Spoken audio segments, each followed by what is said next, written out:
É muito interessante, por quê? Porque aqui você vai ver que o trabalho continua. De que maneira, pastor Aziel? Nós temos um texto que é polêmico para alguns exegetas, por causa do verso 3, final do verso 3, e o final do verso 4, ou o verso 4 por inteiro. Porque nos manuscritos mais antigos não tem o verso 4, mas em alguns manuscritos tem o verso 4. Por isso que algumas Bíblias colocam o verso 4, mas outras não colocam. Se vocês analisarem, tem Bíblia que vem entre colchetes o verso 4, eles não colocam. E há alguns que quando vão pregar isso aqui, dizem, essa história do tanque de Betesda não está na Bíblia.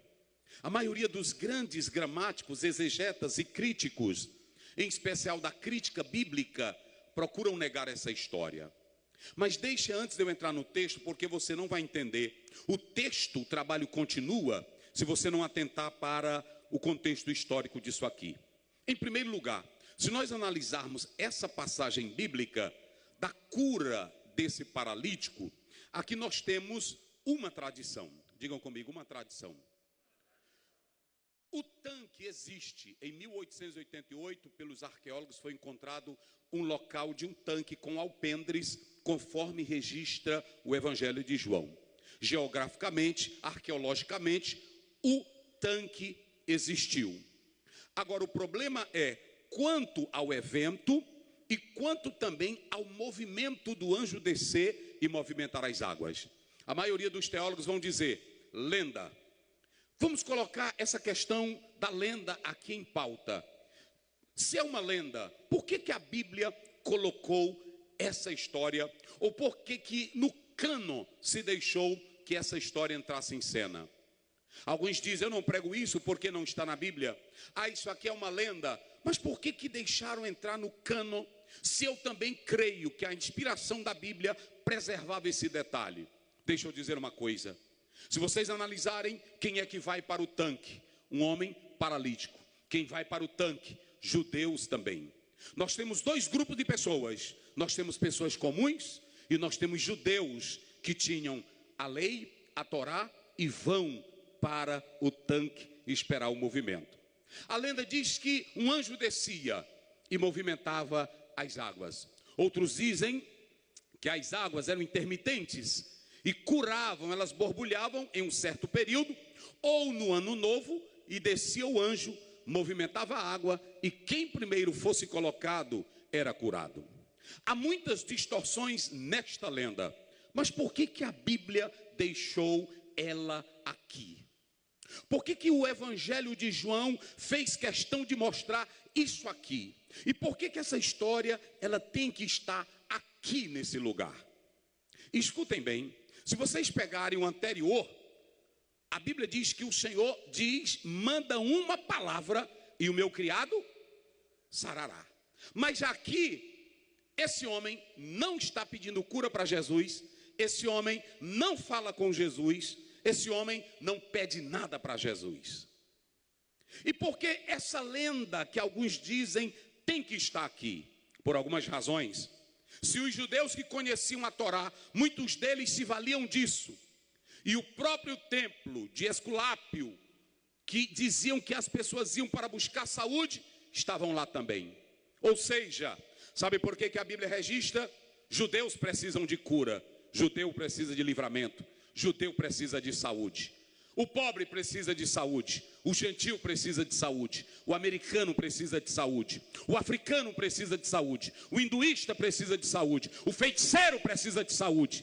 E quem é que tem a saúde? Muitos podem estar na porta ou diante de um tanque da feitiçaria, do esoterismo, da crendice, da mentira, das lendas. Mas tem um que não é a lenda, que não é fantasia, que não é história, que não é invenção. Tem um que é o dono da vida. Tem um que reconstrói a história.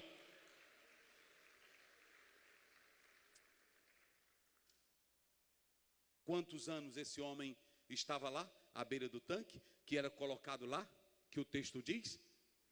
Vamos lá, pregue comigo. Quantos anos? Bem forte. Quantos anos?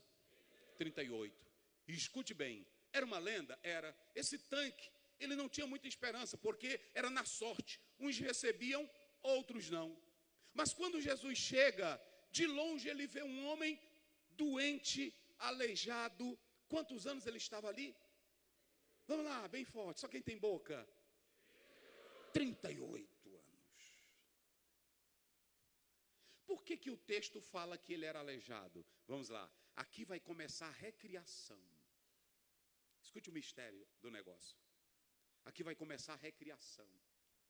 Se tem muita gente no poço da feitiçaria, se tem muita gente no poço do esoterismo, se tem muita gente no poço das crendices, se tem muita gente no poço do ateísmo, tem um recriador que chega e que não se vale de nenhuma dessas coisas, porque ele não precisa, porque ele é o criador da vida, ele é o dono da vida.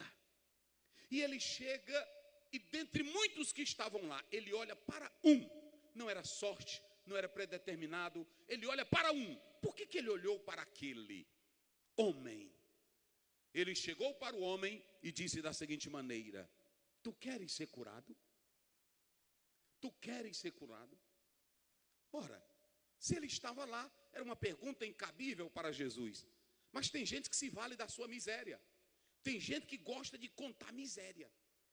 Tem pessoas que gostam de andar dizendo que estão doentes para os outros fazer carinho para ele. Sabiam dessa?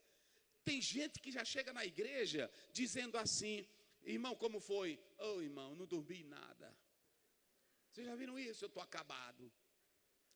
Para você dizer: não, meu querido, oh rapaz, eu lamento. Se você não disser nada, ele fica triste com você. Tem pessoas que gostam de contar misérias, para que os outros olhem para a sua miséria e se apiedem dele. Mas aquele homem, Jesus olhou para ele e disse: tu queres ser curado? Olha a resposta dele: ninguém, não tem ninguém para me colocar no tanque. Porque quando eu me levanto para ir, vire para o teu irmão e diga para ele aí: com Jesus não tem concorrência. Acabou a concorrência aqui, viu? Acabou a concorrência. Com Jesus não tem concorrência. Porque com Jesus o que está na última fila vai ser o primeiro. Se vocês analisarem o texto, a Bíblia diz que ele diz: não tem ninguém que me coloque no... Porque quando eu me levanto para ir, já tem outro na frente. Às vezes eu estou pregando para Gideões, mas vocês são membros de igrejas. Tem pessoas que querem fazer concorrência com a gente. Eu canto melhor, eu prego melhor, eu toco melhor, eu tenho mais teologia. Olha para cá, com Jesus não tem fila, meu filho. Com Jesus, ele faz o que ele quer. O trabalho é dele, o poder é dele, a obra é dele. Quem glorifica o nome do Senhor? Então não te preocupe não fique preocupado: vão tomar minha cadeira, eu não vou ganhar nisso aqui. Não faça nada para se amostrar, fique só no lugar da bênção. Quando ele chegar, ele diz: levanta por favor e vai para a tua casa. Jesus é quem faz o milagre. Quem glorifica a Deus? Só quem pode dizer glória a Deus. Então escute aqui, escutem bem. Jesus chega e diz: filho, então faça o seguinte: pegue a tua cama e vai para a tua casa. Vamos lá. Queridos, entendam, por que essa história entrou aqui? Para mostrar que existem pessoas na vida que estão à beira de um tanque. O tanque da fascinação, da ilusão, o tanque da cultura humana. Mas esse tanque, você fica à beira, mas ele não pode fazer nada por você. Só que tem um que é maior que o tanque. Vocês se lembram que Jesus Cristo disse para a mulher no poço de Jacó, capítulo 4 de João? Ela disse: nosso pai Jacó fez esse poço e deu água para o seu gado e para o nosso. E tu? Ele disse: esse poço, samaritana, a água dele só abastece essa vida. A minha água abastece para a vida eterna. E tu nunca mais volta para beber.